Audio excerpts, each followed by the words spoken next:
অচিন গায়ে বসত করি আমার জানের জান, তোমরা তাকে চিনো নাকি কুসুম তাহার নাম? না দেখিয়াও যারে আমি ভালোবাসিলাম, কুসুম তাহার নাম, কুসুম তাহার নাম গো, কুসুম তাহার নাম।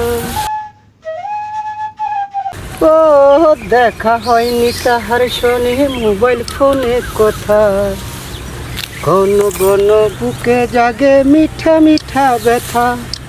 বুক ছিড়িয়া দেখ না তারে কোথায় রাখিলাম, কুসুম তাহার নাম, কুসুম তাহার নাম গো।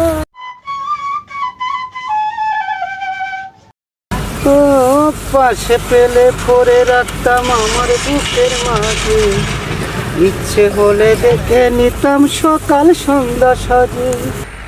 এই যে শুধু কাজই করবা নাকি পেটে কিছু দিবা?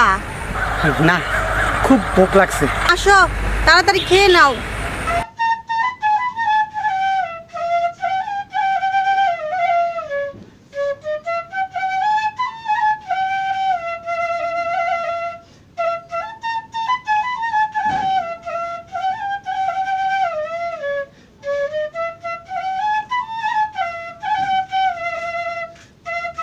আহা, এইটুক পানি দিয়ে আমি আমার হাত ভর্তি ময়লা, এইটুক পানি তো আমার হাত ধুইতে যাবো, আমি খামো কি?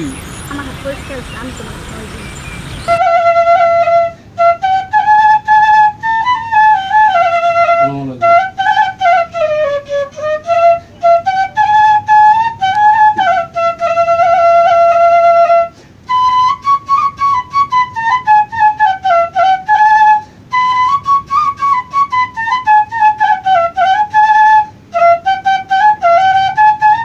তুমি ওখানে খাই লো। আরে না, আমি বাড়ি যাই খাবো।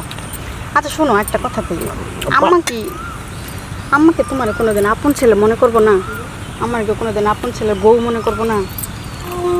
সারাদিন শোনো, সৎ মাই আমার তো কপাল খারাপ, তাহলে আমার মা মরবো কেন?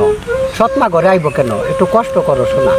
এইটাই, যেদিন ভাগ্যে সুখ থাকে সেদিন সুখ ঠিকই আইবো, তুমি কোনো চিন্তা করো না। আমি তো মানিয়ে নিয়েছি কষ্ট, কি আর করার। নিজের শাশুড়ি যদি থাকতো কাজ করতাম না? এই তো বুঝবার পারছো। কাজ তো করাই লাগবে।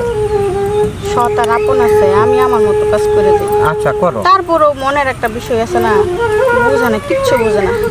আমাকে ভাগ্যে সুখ নাই, বোঝো না? সুখ যদি থাকতো তাহলে কি মা বাপ মরতো? তার বোঝো না? আমার কাজ করে খাওয়া লাগবো, তোমারও দাসী বান্ধের মতন এই কাজ করা লাগবে, বুঝছো? কষ্ট নিও না লক্ষ্যে। আল্লাহ যেদিন ভাগ্যে সুখ কাজ দিব ওই দিন ঠিকই সুখ পাইবা।